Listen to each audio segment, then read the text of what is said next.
आशा करता हूँ आप सब बहुत अच्छे होंगे।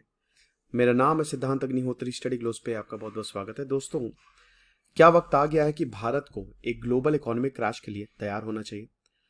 सरकार ने बहुत कुछ रिवील किया है कि किस तरीके से भारत रेजिलिएंट रहा है। यूक्रेन क्राइसिस पे हम बचे रहे हैं, हम फास्टेस्ट ग्रोइंग इकोनॉमी बन रहे हैं। जाहिर सी बात है भाई, 3.2% चाइना ग्रो करेगा और 1.6% अमेरिका को ग्रो करेगा। हम 6.8% से ग्रो करेंगे IMF के हिसाब से। लेकिन अभी हमारा फॉरेक्स नीचे गया, हम सबको पता है। $72 बिलियन से $550 बिलियन के करीब अब हमारे पास फॉरेक्स बचे हैं।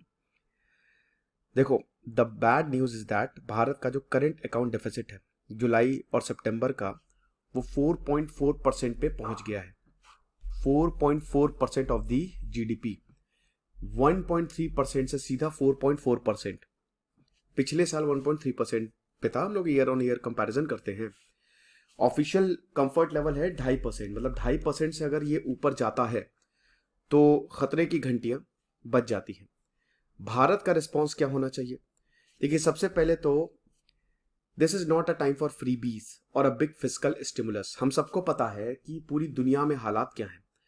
इकोनॉमिक क्रैश जो है वो पूरी दुनिया में देखने को मिल रहा है, लेकिन अब बहुत बड़ा फिस्कल स्टिमुलस का टाइम नहीं है। सरकार का फोकस इकोनॉमिक ग्रोथ से हट के थोड़ा सा आर्मर प्लेटिंग इकोनॉमी का होना चाहिए, क्योंकि there is a global crash अभी नहीं आया, but yes, we are heading towards that.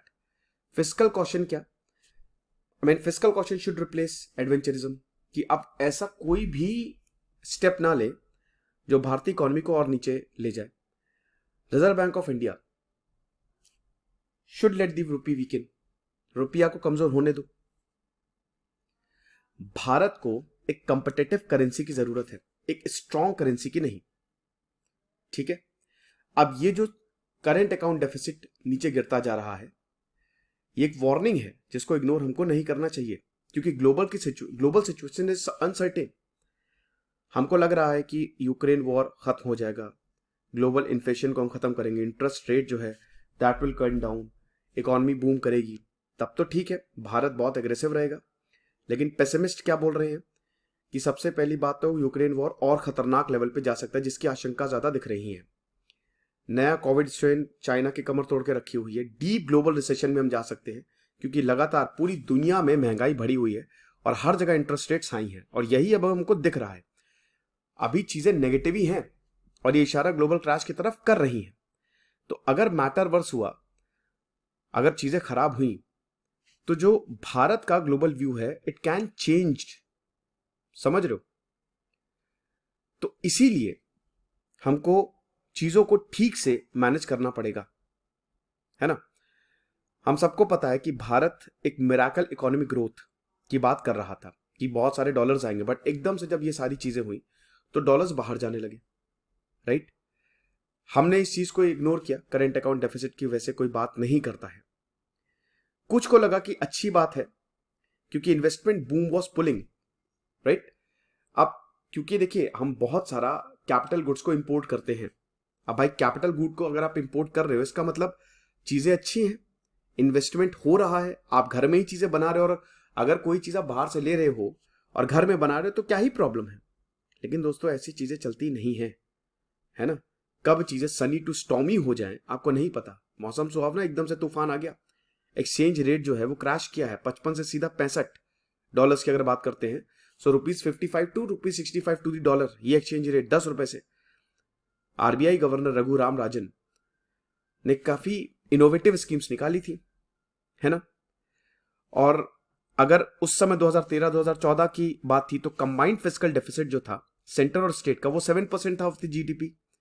अभी अगर हम बात करते हैं तो 10% है, राइट। ऊपर से ग्लोबल ऑयल प्राइसेस जो है वो भी बढ़ रहे हैं, है ना। ब्राइटर साइड की बात करें तो इन्फ्लेशन एक बहुत बड़ा इंडिकेटर होता है जिसमें भारत ने महारत हासिल कर ली है, बहुत अच्छी बात है। अभी इन्फ्लेशन जो है उस समय 10% से ऊपर पहुंच गया था, लेकिन अभी 5.7% है, तो ब्राइटर साइड है, ये एक पॉजिटिव और बहुत पॉजिटिव है।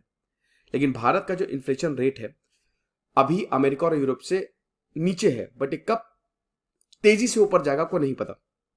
क्योंकि अभी 7% से ऊपर चला गया, 4 ± 2 हम इसको अलाउ करते हैं, राइट।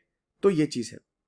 अगस्त से ग्लोबल कमोडिटी प्राइसेस जो हैं दे हैव फॉलन सब्सटेंशियली, है ना। तो इन्फ्लेशन और इंपोर्ट प्रेशर भी नीचे गया है, लेकिन ग्लोबल रिसेशन की वजह से एक्सपोर्ट्स बड़ी दिक्कत किए हैं हमको, राइट। लोगों को चाहिए ही नहीं, हमको नहीं चाहिए भैया, तुम चीजें अपने पास रखो। कमोडिटी प्राइस तो नीचे गिर रहा है, बट बहुत सारी developing countries they are going bust. और वो आईएमएफ से, क्योंकि हमने देखा ना श्रीलंका के साथ क्या हाल हुआ, पाकिस्तान के साथ क्या हो रहा है, वो बस आईएमएफ से फंड मांग रही है। क्या करोगे कमोडिटी प्राइस के नीचे जाने का, जब देश ही नहीं बच रहे, राइट। बांग्लादेश, पाकिस्तान, श्रीलंका और चाइना भी, जो export power house of the world है, वो भी बहुत भयानक ट्रबल फेस कर रहा है। उसके एक्सपोर्ट्स 0.3% से कॉन्ट्रैक्ट हुए हैं। नवंबर में 8.7% और दिसंबर में 9.9%। ये चीज है। तो